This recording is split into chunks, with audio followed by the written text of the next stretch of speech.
know what? I was working as an untrained accountant at the Red Cross. Why not formally go to school? Go to school. There you go. And become a real accountant. Mm. So that's when school thing came into play. I registered for classes, and when I looked for a place, thing called school. Yeah. So I was in school now, driving myself to school, getting tickets every day. Right? I get a phone call 9:00, 9:30. Hey, Angela, is your salon opening today? Yeah. What do you mean is the salon opening today? Yeah, we're opening today. We open 8:30. No, I have an appointment with Venetia. And she's like, I'm like, oh my God. Oh my God. So, and this would happen like all the time because the stylists now worked for me. The braiders rented a chair. This would be like all the time, you know.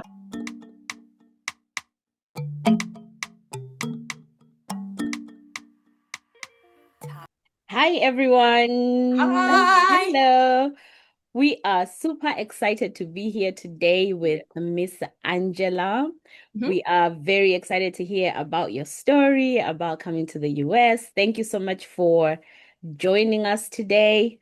We are going to jump right in. So tell us what year you came to the US, what country you're from, and what those initial few weeks, few months were like when you came to the US.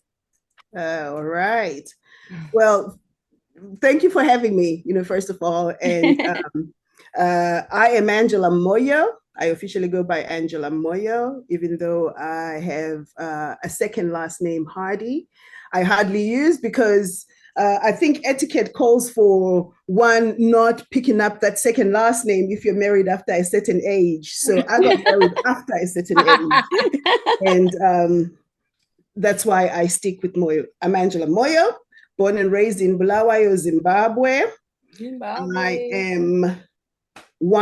I'm number 3 of 7. Oh, wow. 4 girls, 3 boys, and all of us out of Zimbabwe, somewhere in the first world.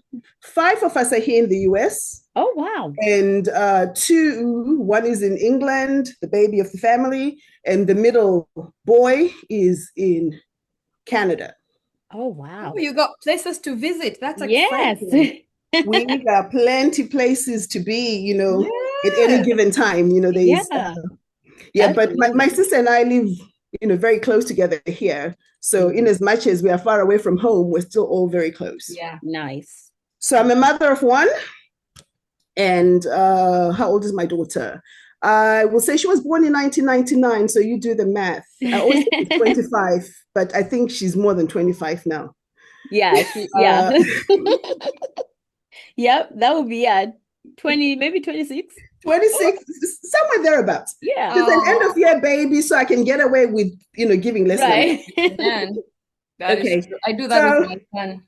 Yeah. Yeah, I moved to the US, or I came to the US, let's just say, in 1998.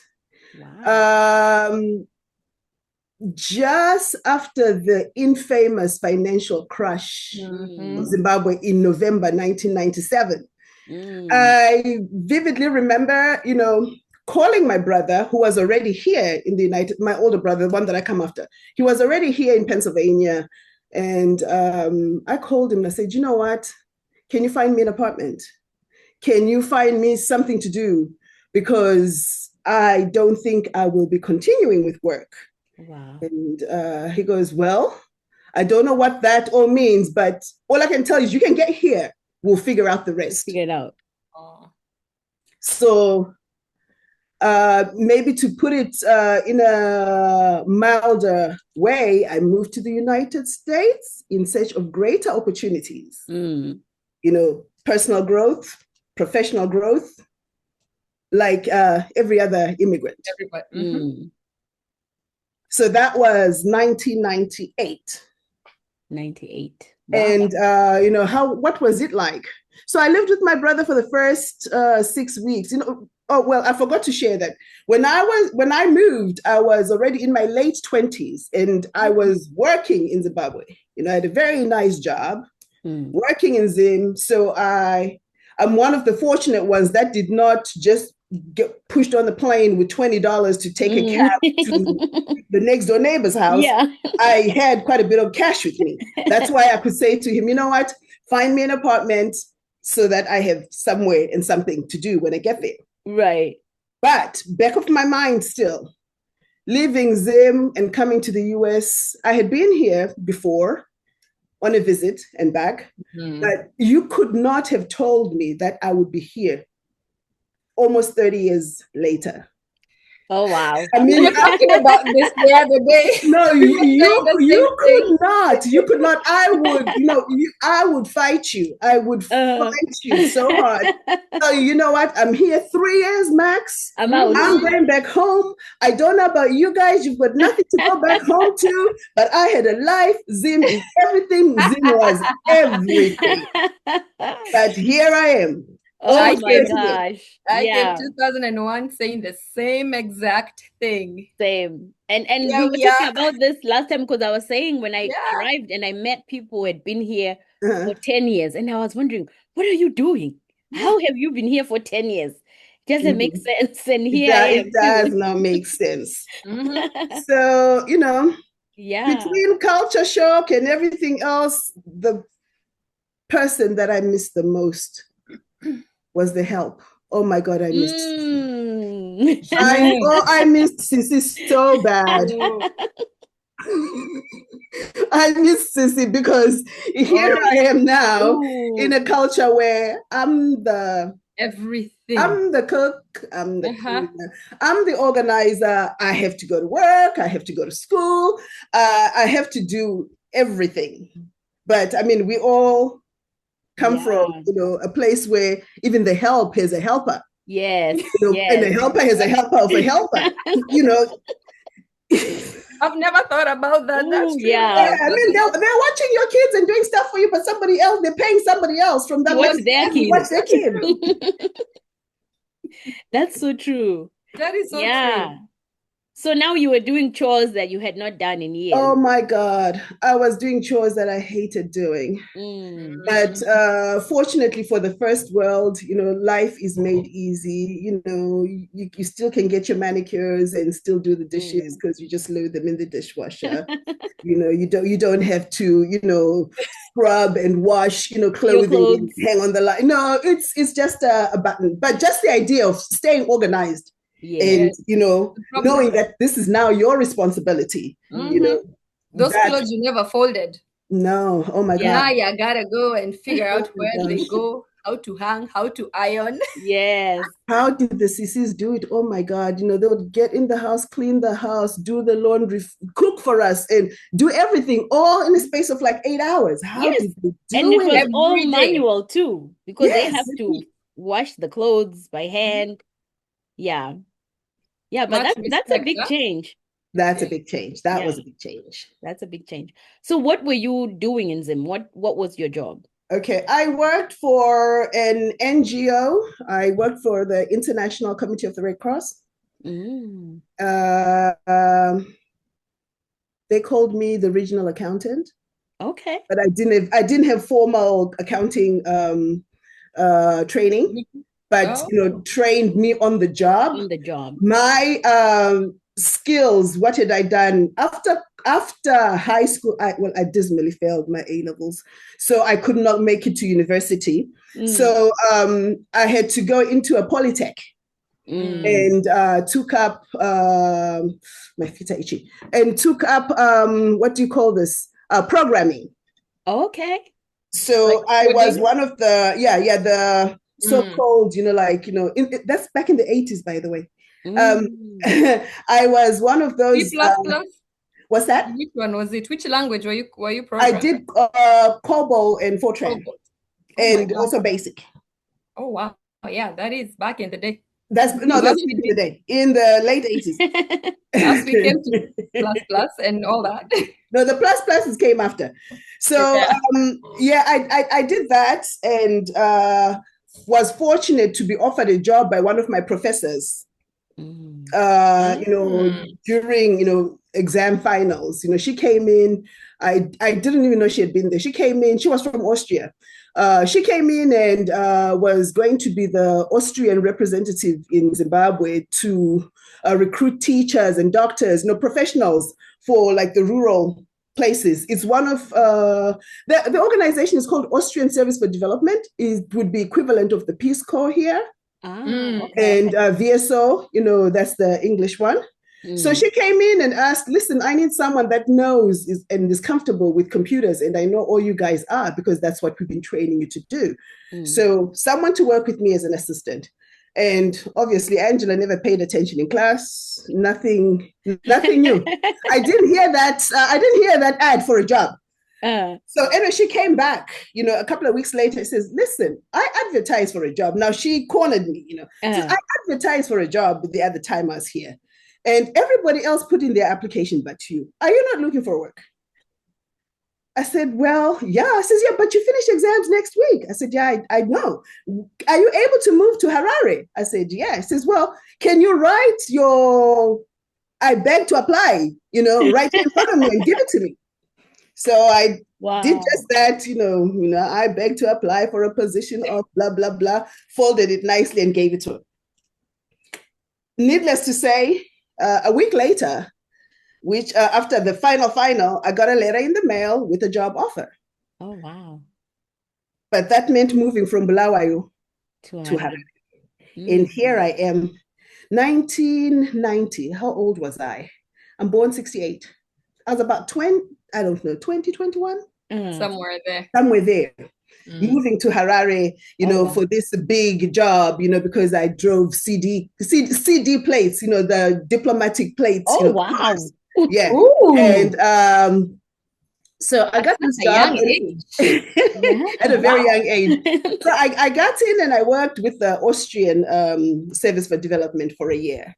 And what happened was, I got to meet a lot of people from other countries that were either volunteers or, that worked for NGOs. Because what we ran a guest house. Our office was like a home office, just as you get into the city. So we used part of the house as a guest area for fellow volunteers. So I got to meet a lot of people from outside and from other countries and made friends, of course. And fast forward, was invited for the coming down of the wall, the Berlin Wall. Oh, wow. In Germany. So these people, So these people were going back home. That was, I think September, somewhere there, September-ish. So they said, listen, we'll buy you a ticket. We'll write you a letter to go get a visa. We'll house you for 6 weeks. And not only that, we'll give you a vacation of a lifetime and show you around Germany for 6 weeks. So, my boss, Elizabeth, Lily, as I called her, said, you know what, go for it. You get to see where I come from too. She was Austrian. You get to see where I come from and you can take this as your annual leave. So off I went to Germany. Wow. Just like that. Yeah, 6 weeks. And we literally had like a drive from one end. Because here's what they said to me. You have a choice. Either we go from where we are, which is just a few hours away from Frankfurt, all the way up to the north, or we do all the way to the south. Your choice. I was like, what's up north? I was told, okay, let's do up north. And it was BFS time, so it was October. Oktoberfest. Yes. So we drove across the country, just stopping here and there a couple of days and whatnot. And fast forward, and I know this is kind of like, this is fascinating. So cool. I'm in that car with you. Okay. All right. So anyway, so after the 6 weeks, I made it back home and went back to work. And now the French news agency, Agence Presse, offered me a job They said, how did they hear about you? Listen, all I had to do was talk to somebody, you know. Yeah. And as I always said back then, I said, the only mistake you can make is to invite me in for an interview. Then I love it. So anyway, French news agency offered me a job, but they wanted me to start in December. And the only reason why I was offered the job was because I could read and write French. Interesting. When did you learn that? At school. I did 6 years of French. And I also did Afrikaans, 4 years of Afrikaans. Interesting. In Zimbabwe. In Zimbabwe, you know, my father hated the idea so badly, but you know what? That is what the curriculum, you know, offered. Interesting.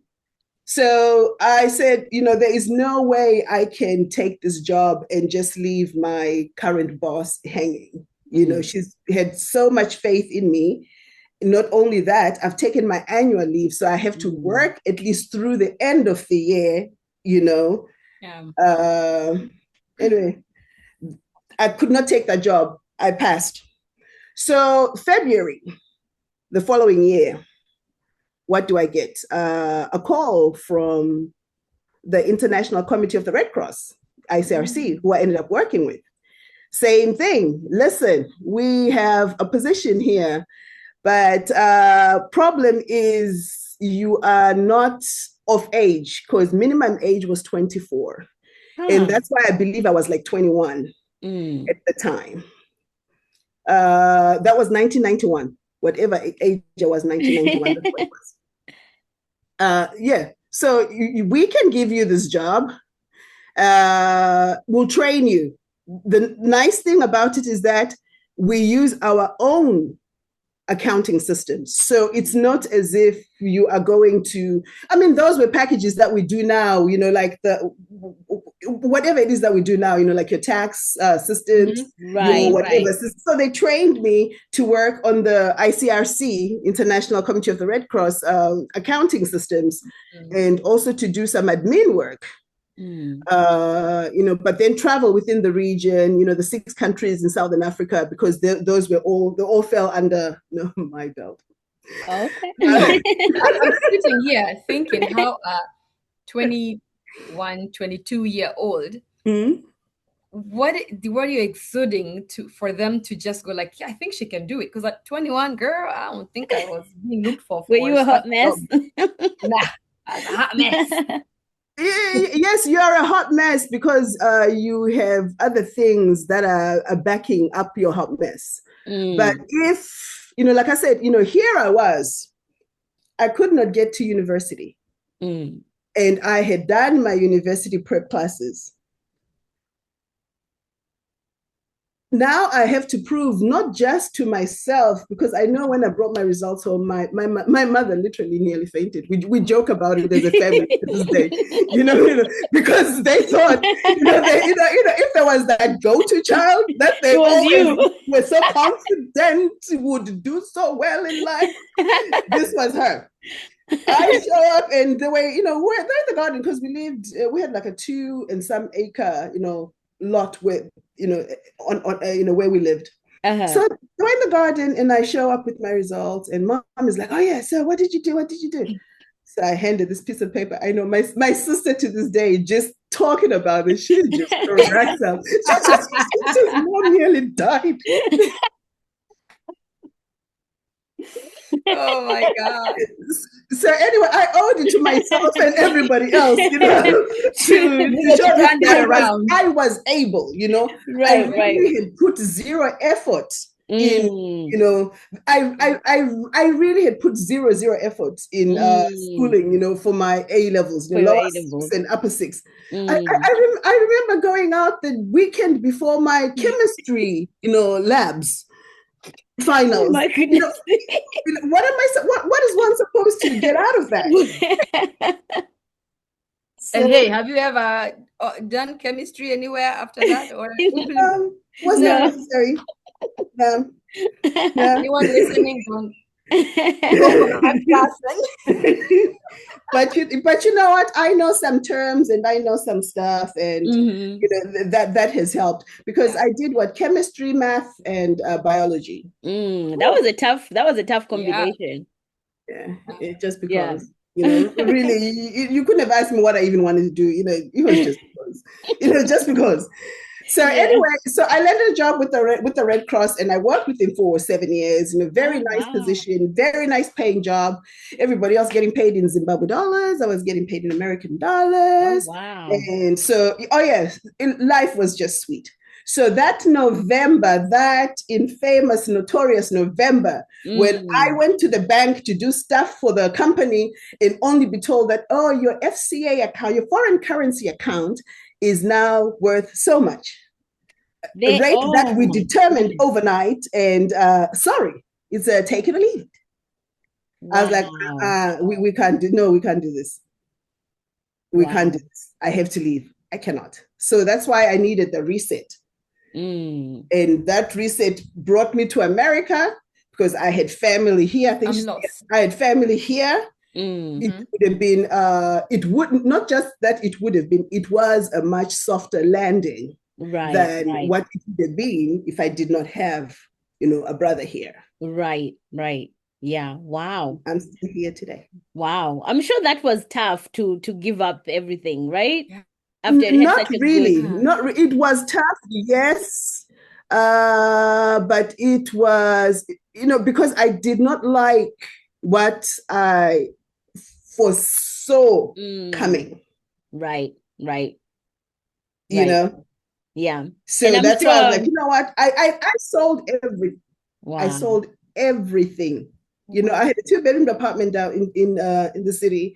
I sold everything. And mind you, I used to travel like every year, 2-3 times a year. I used to travel not because it was affordable, but the Air Zimbabwe and the Zim Express flight attendants needed the money more than they needed the tickets. So they would sell their so-called benefits. Their free tickets. Oh, wow. So, I had people that they knew I was ready for those tickets. So I'd buy like 5-6 tickets at a sitting, $500. Wow. So, if I decided like, in 2 months, I'll be in England for 3 weeks, over somewhere else, for a couple of weeks, I traveled more than the flight attendants did. Oh, wow. On vacation themselves. Oh, wow, that was a nice life. So it was a nice life to give up. Yes. Yeah, that was. I'm shocked. So now you're in the US. You're pretty much starting over, right? How did that? What did you decide to do, as far as work when you got here? Okay. Again, like I said, I had a stash. I had, quite a bit of cash. I remember saying to my brother, well, can you hold on to this money for me? It was all in traveler's checks. He's like, no. You keep your money.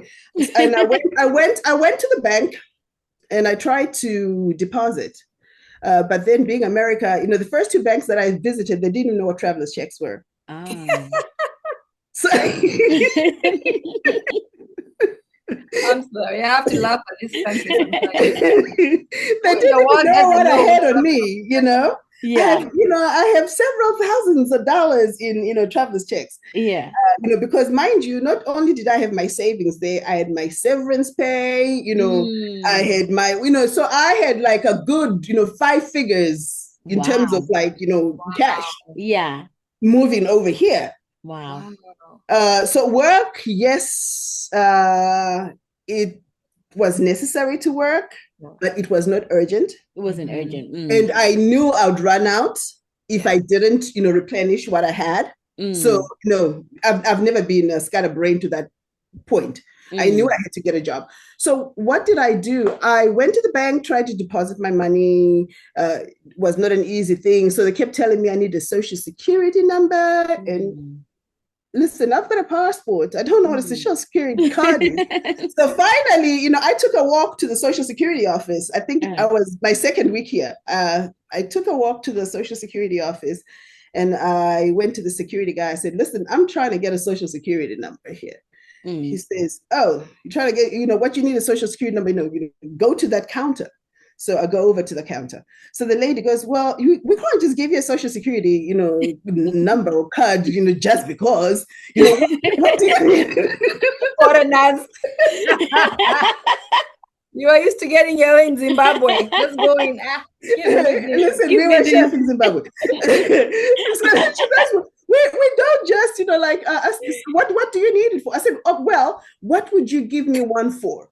She says, well, if you wanted a driver's license, and she listed a few things. I said, oh, yeah, I need a driver's license. A driver's license. She says, oh, well, then you go. She says to me, you go and get your learner's permit. And if you pass that, you bring it back here and we'll generate a social security number for you. Huh.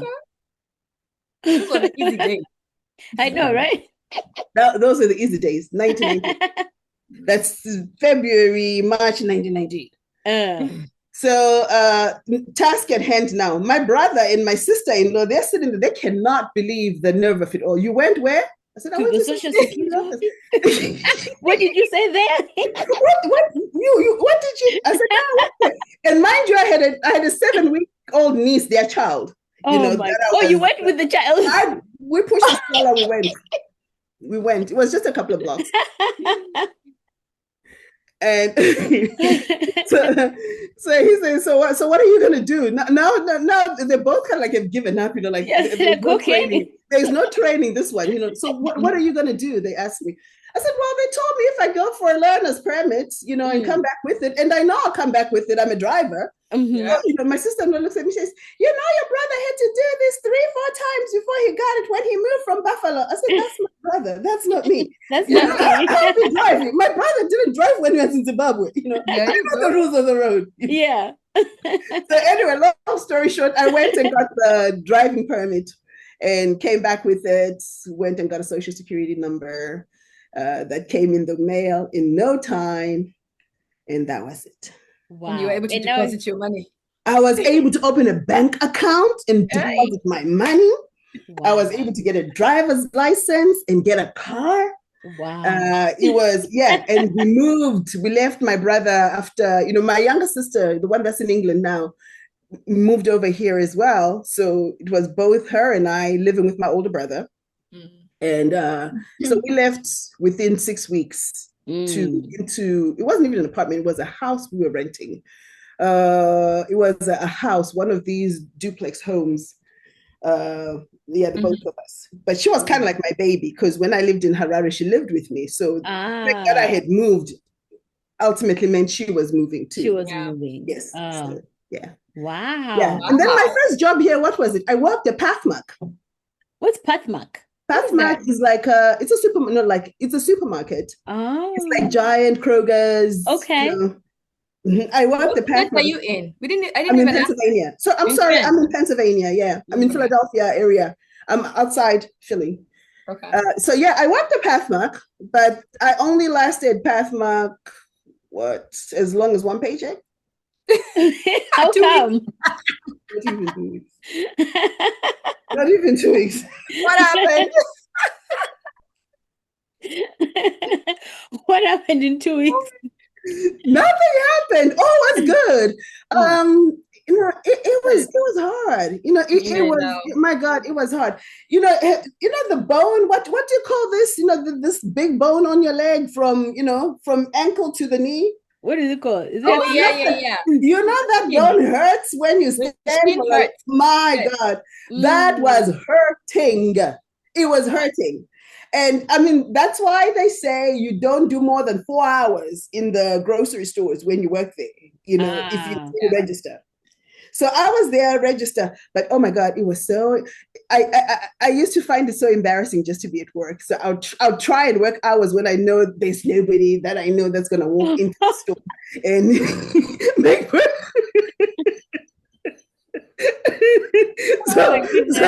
So my shift was, which one? I like to do the 3 to 7 shift, knowing that either people are still at work, all the Zim neighbor people that, nobody's coming around at that time, So, but anyway, I only lasted 2 weeks. And that was it. So Meanwhile, me and my brother are having like this discussion. If I'm going to hang around here, I'm not going to hang around illegal. We are going to have to find ways and means of making my stay here, possible the right way. So, okay, what does that mean? I said, you know what? I was working as an untrained accountant at the Red Cross. Why not formally go to school? Go to school. There you go. And become a real accountant. So that's when school thing came into play. I registered for classes and when I looked for a place, this thing called school. Yeah. So I was in school now, driving myself to school, getting tickets every day. Yeah, because my school is an inner city school and I wasn't going to take the train. So I'd park the car. Parking, yep. And park the car on, it's designated parking. Yeah. But most of those parking lots are an hour, 2 hours max. And those guys, that's all they do. They walk up and down marking. She was here at 11. We'll see if she's gone by 6 minutes after 1. Oh, wow. If I dare show up 9 minutes after 1, there's a ticket. There's a ticket. Yeah. A couple of night classes, my car was actually towed. Oh, wow. And, yeah, it was bad, because, it was right in a city. I went to Drexel. It's right in the city. Oh, wow. So that's what I did. And reason why I chose to go to Drexel was because they were offering a co-op program. Meaning I could then use my so-called old experience from Africa and my new American experience, theory-wise, and work for somebody, and get paid. Not just an internship, actually get paid. Co-op, yeah. And I like that. I like that you talked about that because I have a couple of nephews who are doing that. And I don't know if a lot of people know about co-ops. They know internships. I don't know they know a lot of them. They're very, very helpful at job placement. So, like I said, I was fortunate in the sense that because you do present a proper resume, with what you've done, what you haven't done, a lot of times they will, companies will use the so-called college students, junior and senior, as a senior student then, junior and senior to fill in, for people that have gone for, long-term, short-term leave. Because we have, I know, Drexel, what do we do? 6 months of straight work. Oh, wow. That's really good. But it's paid work. That's really good. Yeah. Because you're learning, getting experience too, getting paid. It's something else to add to your resume as well. So by the time you graduate, you actually have some local experience now. And I'm talking about companies that, local companies recognize. Right. Yep. Wow. So, it's really co-ops are a great way to just get experience, get a feel of even what you're really interested in this industry or this field. Yeah. No, that's really good. And so when you finished at Drexel, did you then use your accounting degree? I did. No, it was actually finance. Finance, okay. It's a finance degree. I went and worked for, oh my God, I was all over the place again. I had a daughter, so now I was a single mother. In foreign land, and the father is an African somewhere, who does not even live local. So I really, had an extra hat to take out. So after graduation, I really could not take any full-time work. So what I did was a lot of consulting. But still very fortunate to have landed very nice gigs. I worked with the USDA for 2 years. Tell us a little bit how you got into the consulting and how consulting looks like for someone who'd like to try something like that. Because most people graduate and they're like, man, I have to work. But they don't know they can do gigs like that. Okay. Well, I got my consulting gigs through temp agencies. Oh. And like when you sit down and talk to them, of course they'll always ask what's your availability, what can you do, what do you not do, what are you, willing to do. And for me, it was anything that was not flexible was a no. Let's not even engage them. I need to be out of the office, if it's the office, no later than 4:30. And I need to be in the office no earlier than 8. So USDA was a perfect fit because they were just right up the street, from me. Then I also worked for Wawa. You know Wawa? Yes. Yeah. You know Wawa. Okay, I worked at Wawa Corporate. I worked at Wawa Corporate. That was one of my most favorite gigs. How come? Why? In America. Why? I had an office the size of this room that I'm in, corner office. Ooh. There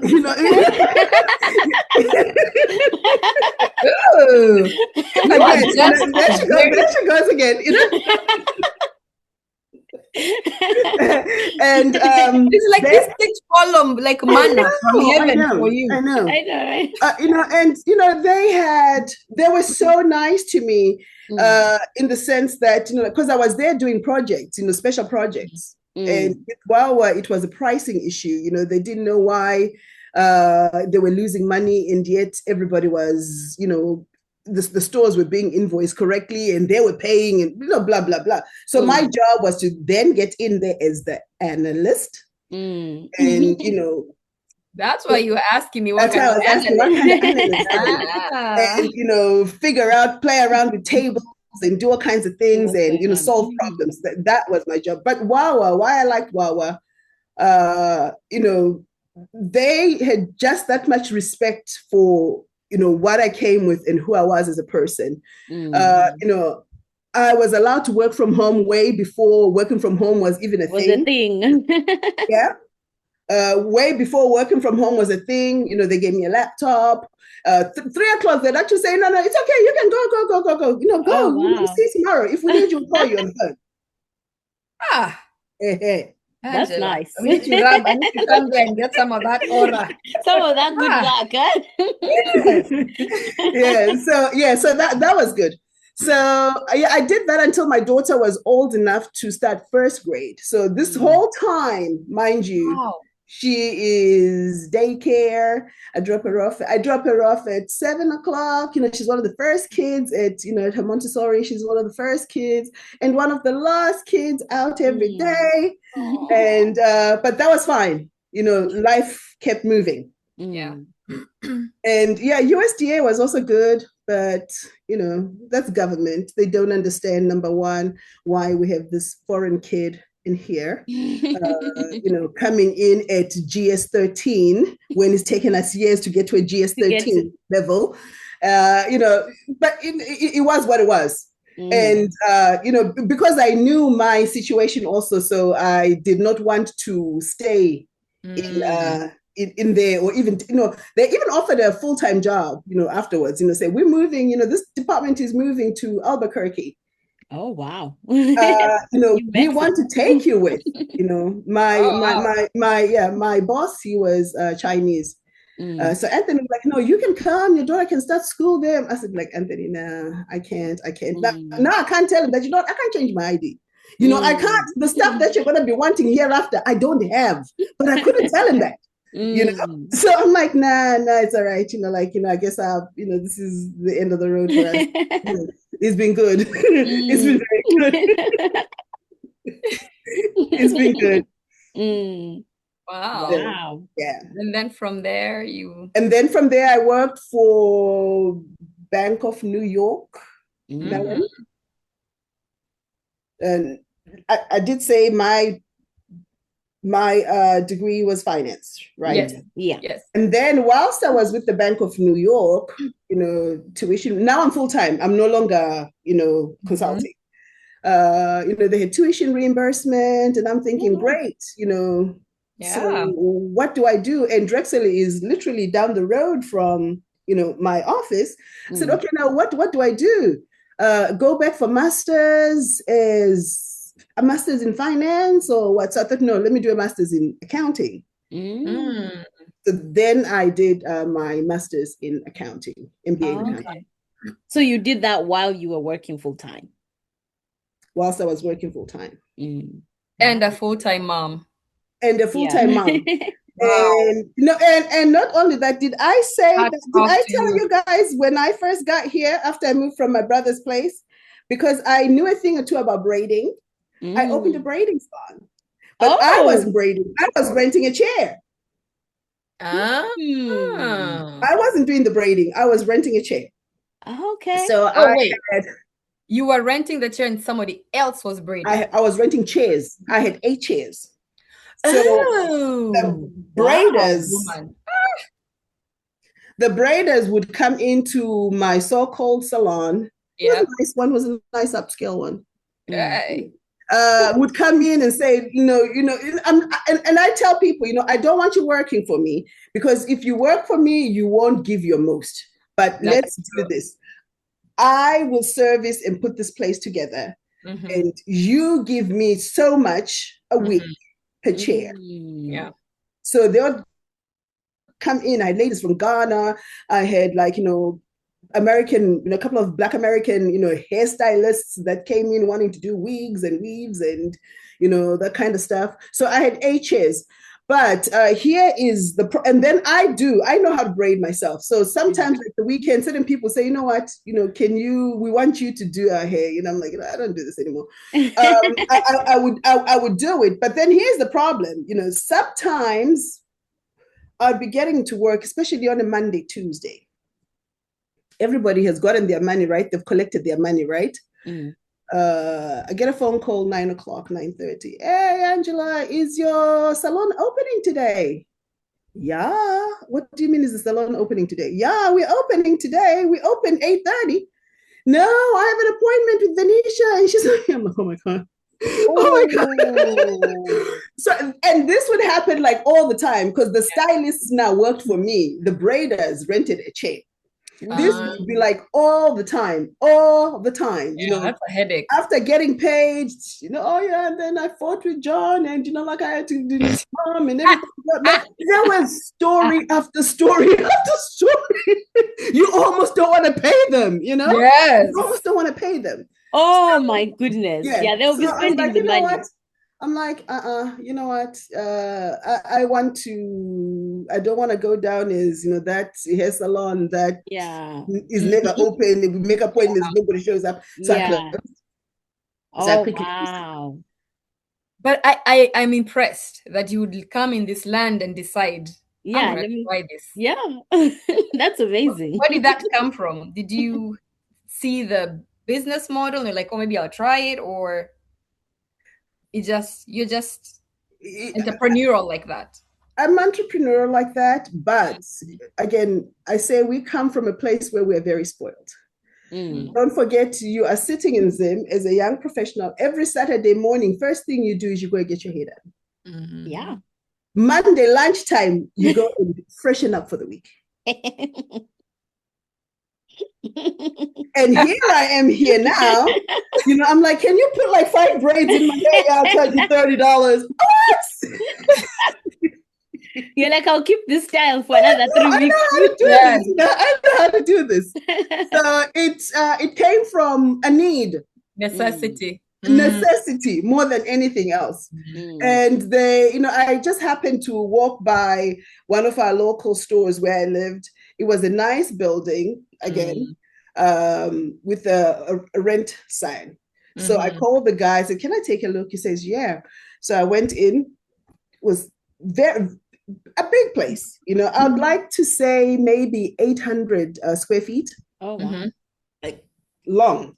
Yeah. So I said, well, can I make changes to it? He says, sure, you can fix this to whatever you want to do, because that was zoned, commercial anyway. So that's when I did the braiding salon. And when that closed, by the way, and I'm working for the USDA, I'm thinking, you know what, there is no way in hell I'm going to be working for somebody like all my life. What am I going to do? So, franchises were becoming a big thing. So I started researching about, buying a franchise, what I could afford to purchase and made sense to service. So what I ended up with was a commercial cleaning franchise. So now I'm doing this whilst I'm working for the USDA. Yeah. So I purchased that franchise, did the so-called training, and ended up with a fair amount of business because all the so-called Wachovias back in the day on Route 1 from one end to the other were all my banks that we serviced. Oh, well. Interesting. The Link Stadium, the Wachovias there too, in that area, they were my accounts. Wow. So, we did that, and it worked. It was good. And then I know you'd ask, if it worked, why did you stop? I bought a house 30 miles away from that general area. And for me to go and quality control every night with a 7-year-old, it's a lot. It was a lot. It's a lot. So and you still have a full-time job. I still have a full-time job. So that means driving 30 miles towards the city and doing a bit of, mind you, this is about midnight because you finish at 2. Yeah. Because you have to wait until they're all out of the building to do what you need to do. And it's the guys that were, I had a lot of grad students from Vanguard for some strange reason. I know I used to advertise personally. I used to advertise on Craigslist. Craigslist. Craigslist. And I'd get like all these grad students, that are working full-time somewhere else, looking for something, where there's very little supervision, where they can just go and do what they need to do and get out and get their money. So I had quite a few grad students and white grad students. Yes. They're very reliable, I imagine. Yes, but I'm just saying, like the thought. I know. Interesting. So, but I quickly gave that up. Well, no, I ran that for, I think, 4 years before I sold it. Wow, that's a long time. That's a long time. So I sold that business and continued working. At that point now, I'm working for the bank. I commute to Philadelphia on a daily, on the train, 40 minutes on the train, Amtrak, to work, and never get to see my daughter, because I leave early in the morning. Train leaves at 6:56. Train back is 5:08. That is if I leave my office at 8, but there was no leaving the office at 8. Half the time I'm leaving the office at 7:30, it's 8 o'clock. Oh, wow. I don't get home until like 9, 10. Oh, wow. Sleeping. And she's sleeping. And because I was looking after a niece, my brother's daughter, younger one, I remember one morning saying, okay, guys, I'll see you later. They're like, no, it's month end. We'll see you tomorrow. Kind of like, we'll see you tomorrow this time when you go out and go back to work. That really broke my heart. That for me, that was like, you know what? I need to find something. I need to do something to change what's going on in my life right now. Yeah, children will touch a hurt muscle you didn't even know you have. Yeah. So what did you decide to do after that? Working for the bank. I worked for the bank for like almost 10, 12 years. Oh, wow. And when I was doing my master's group project, your final. Guys, find a live industry, live business. You have so much money. Let's set it up. Talk about it, and whatnot. This is part of like the final. So what did we do as a group? Home care. Huh.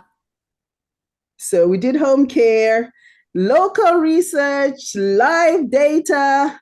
And I'm like thinking to myself, I could do this. I could easily do this. You know, up to you on a silver platter. Yeah, I'm like, this does not have to be fake money. It's not monopoly money. I could do this, you know, because you're calling real local offices, agencies. You are running the numbers like the real deal, the real numbers and what it will take. So anyway, I just said to myself, no, I think I can do this. So that set at the back of my mind. Mind you, I did say that I was taking money from the bank to go to school, right? They were paying for me to go to school. So that meant I had to stay with them until you finished. Until I finished. Yeah. And yes, I did. So the last year, I said to myself, I don't think I want to stay here. So I stopped taking their money. I stopped taking their money so that I could leave as soon as I was ready to leave. Yes. So that I could leave when I was ready to leave. So what then happened was this. I went for my annual, physical with my doctor. And, she is one of those, I call her very thorough. She does everything. She calls herself the OBGYN, the family doctor, so she wants to do all the things herself. So, so she's looking at my foot. She goes, I think we have a bit of a bunion, starting here, but nothing, to be concerned about. And I'm like, hold that thought. We have a bunion starting here. It can be a problem tomorrow. Yeah, what are my options? Let's do with it now. I said, what are my options? She said, well, you can, you can go and see a podiatrist and see if they can, do like in and out surgery and take care of that. I said, okay. So how long would I be at home if I got this surgery? Says, well, then it then depends, 6 weeks or, whatever. I was like, okay, can you write me a referral note? So I got a referral note to go and see a podiatrist, who then suggested, well, yeah, we can. And then he starts touching everywhere. Also says, oh, well, you've got another one here. You've got another, we can take care of that. I said, okay, so how long will I stay at home? They tell me, well, about 6 weeks, but some people generally go back to work within, 3 months, blah, blah, blah. But if you get all of them, what I said, okay, let's put in for that. No, I said, hold the thought. Let me check with my company first. See if I have enough time off to heal. So I got to work the next day and I called HR. I'm like, hey, it's me. I've been here, blah, blah, blah. They're like, okay, what can we help you with? I said, well, I was just wondering if I needed to get like some medical work done, how much medical time do I get and still get paid? So the lady looks up, she goes, well, you've been here long enough.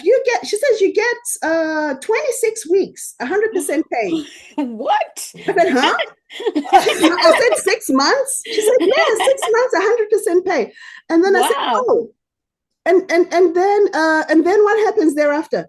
She goes, well, and then for the next, she said, did she say a year or so many months, you get 70%?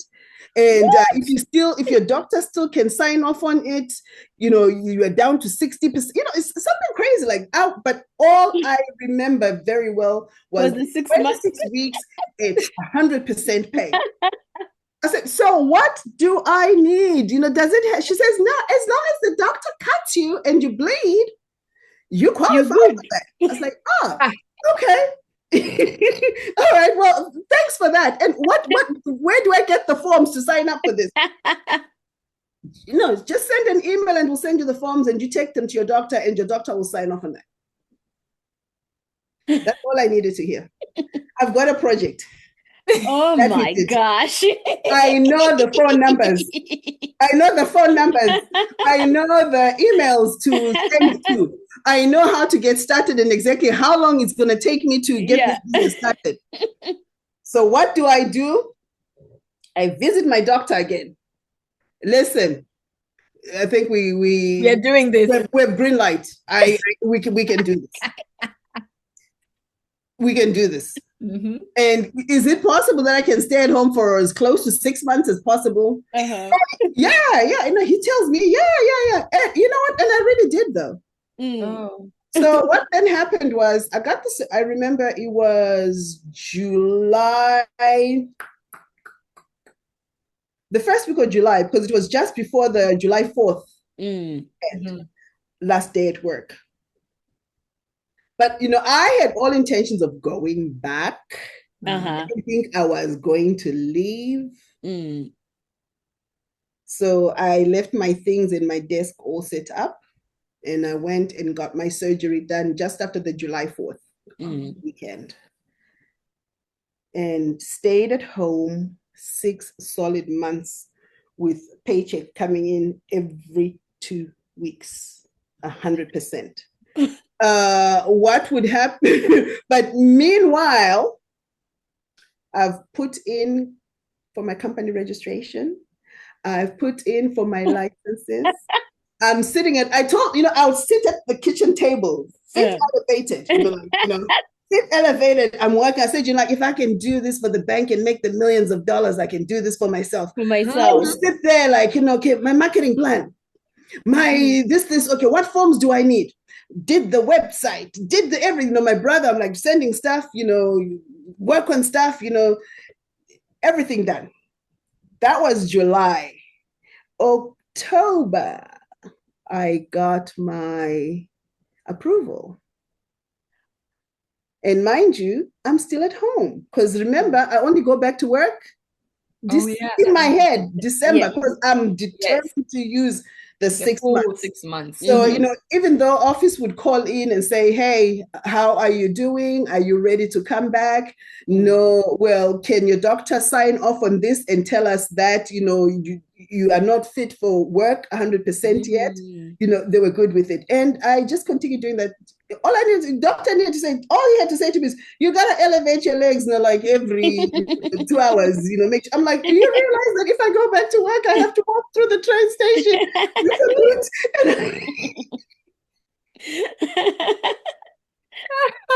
The business was set up October 2013. I say 2014 because that's when I really started to operate full time, January 2014. So 2013, December, 6 months mark is up. I get a call from my VP. Oh, Angela. So are you coming to work Monday? We have, HR tells us you're coming back on Monday. She was Jamaican. So I say, okay, I'm sorry to tell you this. Don't. She goes, huh? I said, no, well, I don't. She goes, what do you mean you don't think you're coming back? I said, no, well, I don't know, but all I know is if I come back, I won't be able to leave because I'll be feeling so bad for the other accountants. So, I was just thinking maybe this should be the end of the road for me. So I don't see anybody suffer. Whatever you guys have been doing the 6 months without me, please offer the job to that person and, continue doing that. Yeah, okay, so you are not going to give any notice? I said, well, he says, well, can you, I said, it's okay. I'll send notice as soon as I hang up with you. So yeah, but you're not going to get paid. I'm like, it's okay. I'm thinking to myself, lady, you've been paying me this whole day. It's okay. I said, it's okay. It's okay. So I sent an email, again, telling them, well, I regret to inform you. I'm no longer coming. Yeah, this is the end of the road for us. Thank you. It's been wonderful. And I moved on. So that's when Hardy Helpers was born. So that's why I said my career is all over the place. Yeah, it is. But that's what a journey is. Yeah. That's what your journey is. And there's many who have come here and have had to go through all of that. Yes. To find their place. Yeah. Your journey was just so much. I was just like, it's so tell us about Hardy Helpers. Tell us what your company does. Okay. Hardy Helpers, easy. And location. Okay. We are a home care. Mind you, I deliberately emphasize the home care, not home health. We are a home care registry, not agency, registry, based in the Pennsylvania, Greater Philadelphia area. We provide in-home care to not seniors, only adults. You only have to be over 18 and there be a need. To adults over 18, but the niche or the bulk of our clientele, of course, are seniors wanting to age in place. So what we do is we go in. I always tell families that we are the family in absence of real family. So we go in there, we adopt your parents as our own grandparents and look after them and care for them and, just love them. And get paid for it. And so you are not doing the health piece. It's more like day-to-day. We are home care. So I don't have any medical training. I don't have any nursing training. And it's more expensive, I would say, and a lot more requirements in terms of compliance to have the health part of it. Because then we got to do like wound dressing, IVs and stuff like that. No, we just get it. We're the glorified maids, we just, got up today. Did you take your meds? Interesting. So I've never heard of that actually. No. That's very interesting. So you walk in to your patient or your client, I should say, client. Tell us a day, a full day with a client, how that would look like. Again, we are the adopted family. And I'm not saying this loosely. We are limited as to the kind of care we can and cannot provide. If the family, real family, is not there, or if the patient or the client is not okay enough to even put out their own medication out of the pill box, we can't do it. We are not allowed to. So we are literally companions. So we walk in and I say a lot of times it's just to confirm that, so-and-so did not die in their sleep. They're there. So we get up, get in there, get up. If they need help with anything, a lot of times they're when people don't need the health part of it, it means they're still fairly independent. So get up, we just remind them to do the usual, take care of yourself, bathroom. Do you want me to sit with you here, or you're okay? No, just sit somewhere where you can hear in something if I fall, or anything of that nature. And breakfast and day shopping, sit around, watch play games, TV, whatever. All we are the family. Interesting. In absence of the grandkids. You sound like a choir. And so whether that service is full-time, part-time, just depends on the client. It depends on their care plan, and care plan is their needs. Sometimes family being them telling us would be comfortable if mom had somebody between these hours, or insurance, because I do work with long-term care insurance companies as well. I was going to ask about that, if insurance covers this. Yes, it does. So if insurance is involved, normally the care coordinators do, specify the kind of care plan that patients should have or they're willing to pay for.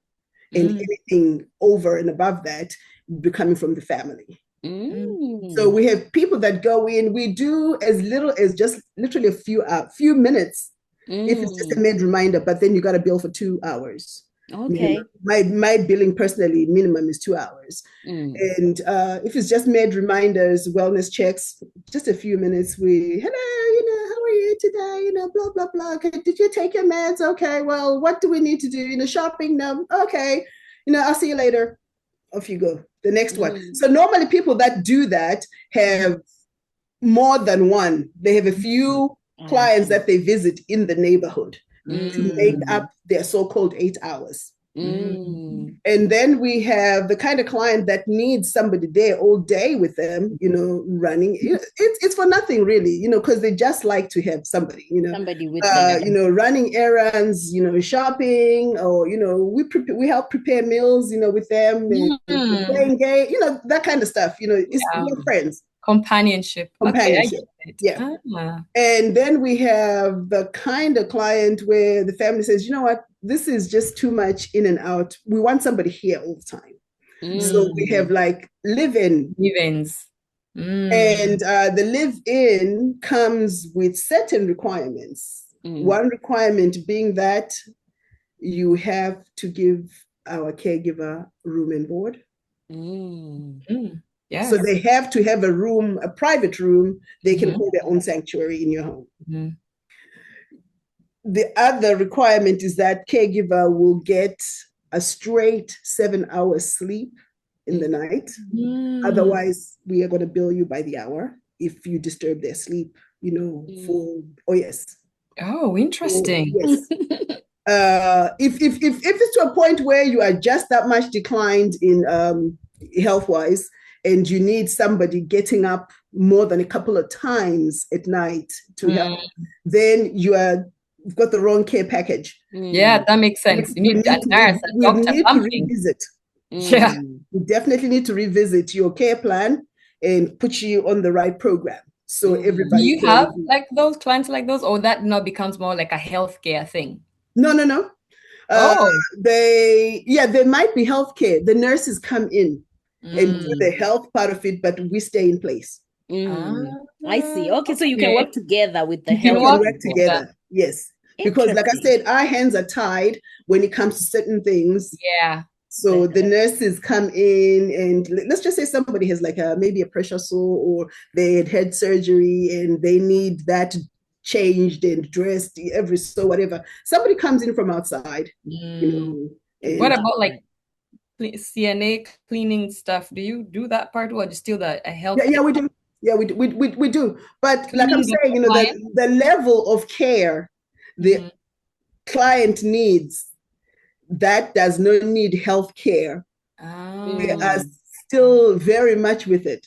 So yes, there are, some here and there, and we do hospice care as well. But then again, think about it, hospice, they are now at the very, very, very end. And there is no picking up, no whatever. They are just in place, literally in place.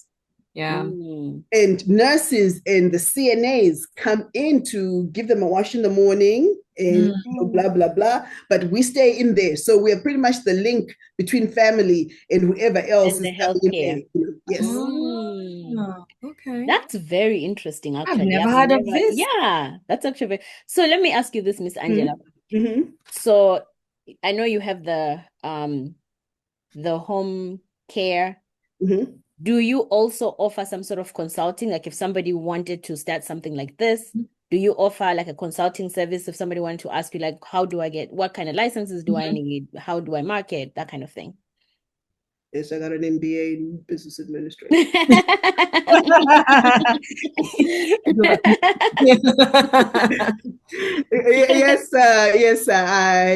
Yes, I do, or should I say we do. I have a South African friend that joined forces. No, he worked with me or worked for me for a little bit of time, because I needed a white face for my company. So I asked him to come. I'm sorry, that's really funny. No, but it's the truth. It's the truth. Yes.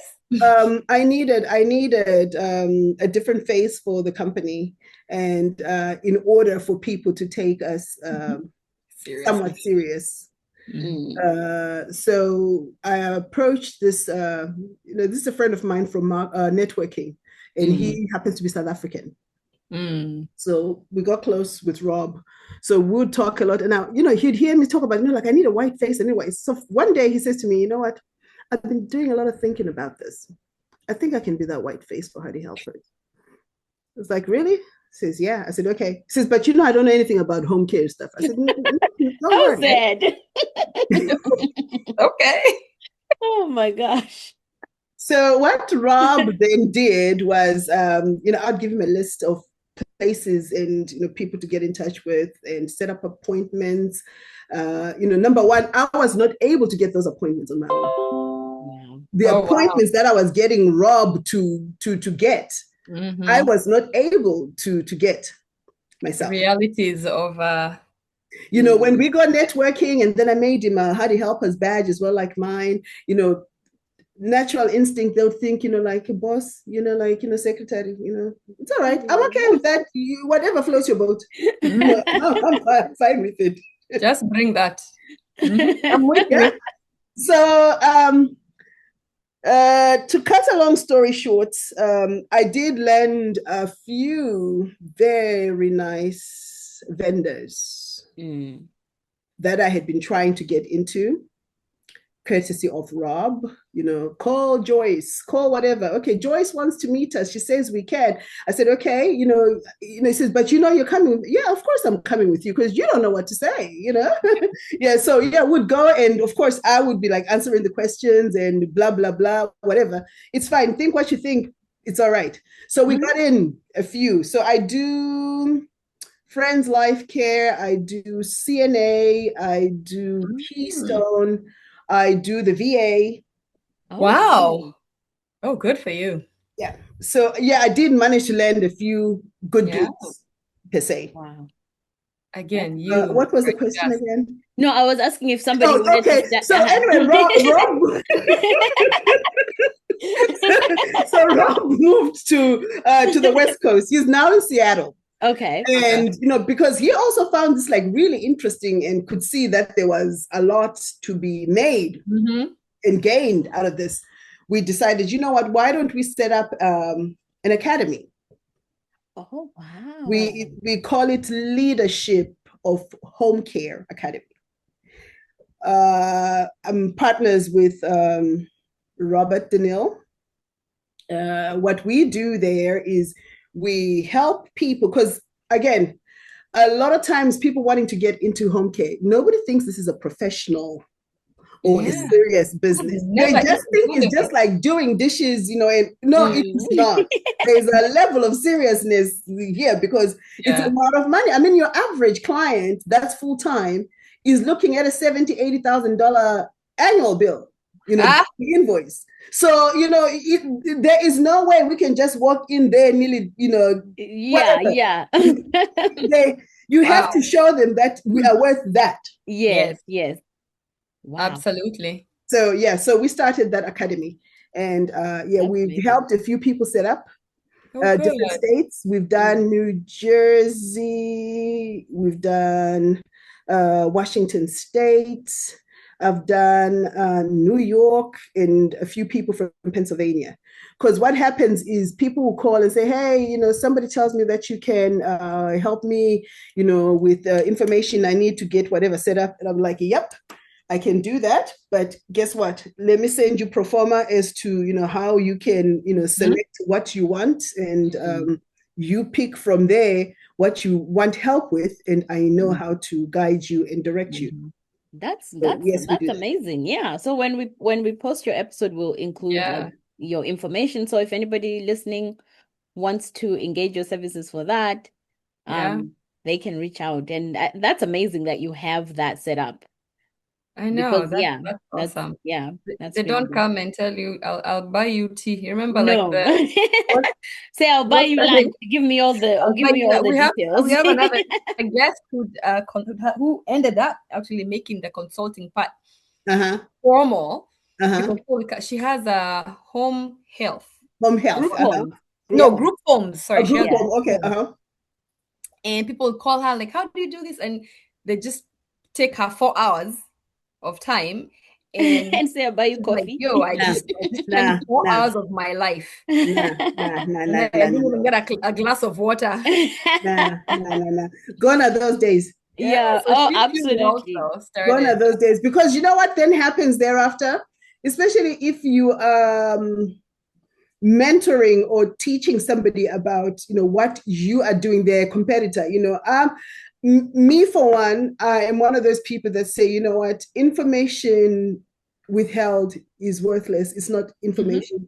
You Absolutely. should be out there sharing, and competition is very healthy. Competition is very, very healthy. That's what keeps us on our toes. If we were just a monopoly and nobody else, you can imagine the kind of service. Exactly. Exactly. You don't provide. Have to step up. Yep. You don't have to step up your game. Yeah. So I love it when somebody comes in and says, well, can you tell me? Yes, I will tell you. Yeah. And I will show you. And I will also keep it very real with you and let you know that when I started, if you would have told me that after a year, 2 years, I'll still be under 10 clients, I would have told you crazy. But you know what? You get those clients, you help them for a while, they pass on. So it's not as if that's all you have done. You've done a lot more than just 10. Right. But what's the average age of your clientele? Yeah. Oh, yeah. You have to Angela, this has been so much fun. The time has gone by too quick. So before we close out, we just want to ask you. Before we go, we just want to ask you, what do you do for fun? What is your work-life balance? Work-life balance. Oh dear, let me see. I think I did jot down some notes here. Work-life balance. Okay. What do I do for fun? I love to travel. Nice. I love Clearly. Yes. You traveled more than the air hostess. And I sure did. People thought I worked for the airlines, you know. They didn't know I was just a passenger. Work-life balance, of course, something that I believe all, if not speak for myself, am always working on. Being self-employed and running my own business, it's easy to think that I'm available 24/7 and still feel like I'm on the clock working. So boundaries have become a must. Knowing, when to call on somebody for help, whether it's delegating or, literally soliciting for help. Or, when to take time off for myself is necessary. Because what not that I didn't know, but what then really I realized over time is that we all give our very best we give our most when we are at our very best. Yes. So I can't walk into a meeting with my caregivers. I can't walk into an intake with a client when I'm all tired and not rested and just zero self-love. Right. You can't. You have to fill your bucket before you fill someone. Yeah. Yes. Yeah. Absolutely. Yeah. This is very true. I have come to learn the same thing. You have to have boundaries. You have to be very conscious decisions. You have to be very, what's the word that I always say? Of course, like you said, you go blank when you try to and be able to say no sometimes. Exactly. Say no. Yep. Yes. Absolutely. Yeah. I agree. Wow. I agree. This was so much fun. Gosh, we sound like I know, right? We've hanged out too much. Yeah. Well, it's nice that you ladies could even invite me over here. I sit there and I say to myself, you know what? It's easy for me to be throwing questions at people. Yeah. Now when it's me getting those questions, my God, I need a minute or two to think about it and not sound. I'm so self-conscious. I'm always thinking, like I sound silly. Like I don't want to sound silly, at all. So I really have to give thought to what I'm about to say. And no. We are many, Miss Angela. We are many. Yeah. We really enjoyed chatting with you. I totally enjoyed it. Your journey is so fascinating. Very. was so much Very, fun. very Thank fascinating. you. Thank you so much for joining us, and see Yes, you all thank next you, everyone. time. See you all next time. Thank you. Bye-bye. Bye.